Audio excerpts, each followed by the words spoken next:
नमस्कार दोस्तों, एक समय की बात है। अमरपुर नगर में एक अमीर साहूकार रहता था। उसके कोई संतान नहीं थी, जिस कारण वो दुखी रहता था।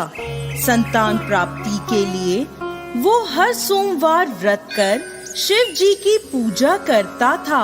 संध्या के समय मंदिर में जाकर भगवान शिव के आगे घी का दीपक जलाता था।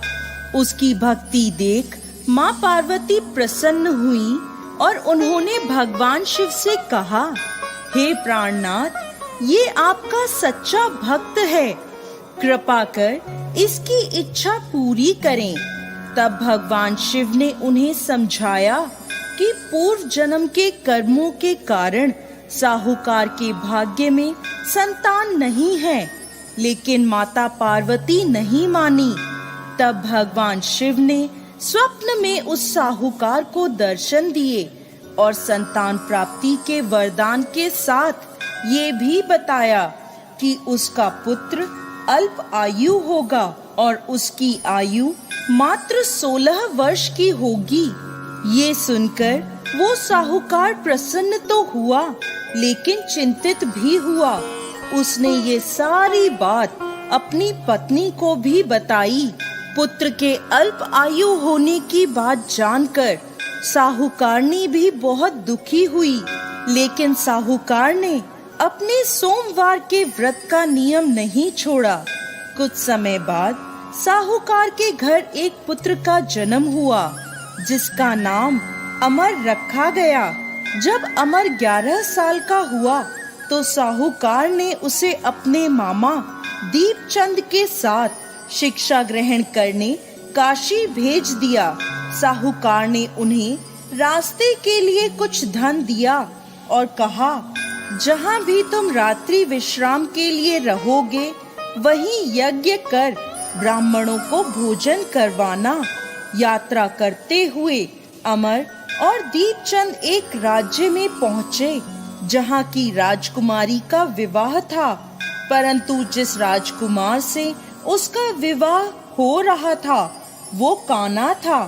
ये बात किसी को पता ना चले, इसलिए उस राजकुमार के पिता ने अमर से दूल्हे की जगह बैठने की विनती करी।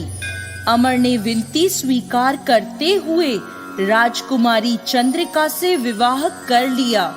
लेकिन जब विदाई होने लगी तब अमर ने राजकुमारी चंद्रिका को सारी बात बता दी और उन्हें अपने पिता के घर छोड़कर काशी चला गया।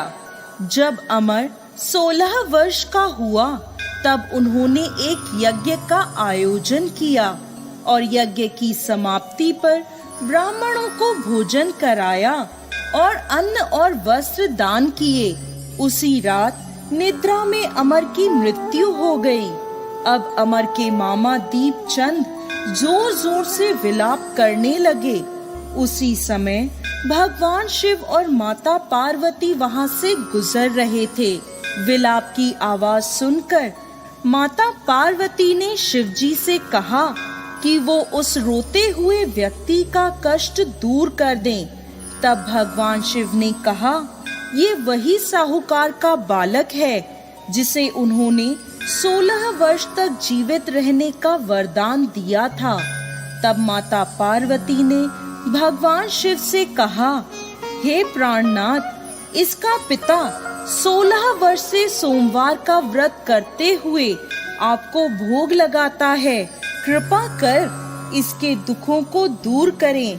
तब माता पार्वती की प्रार्थना सुनकर भगवान शिव ने अमर को जीवन का वरदान दिया।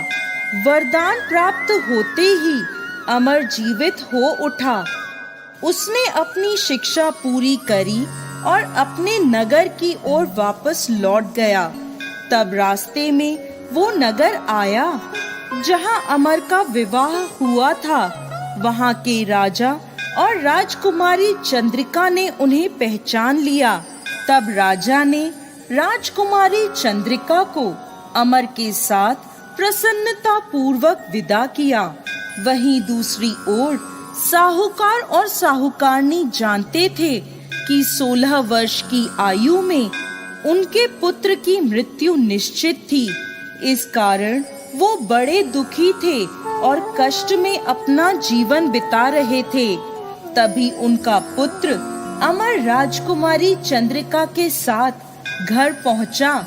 अमर को अपनी नवविवाहित पत्नी के साथ देखकर साहूकार और साहूकारनी बहुत प्रसन्न हुए।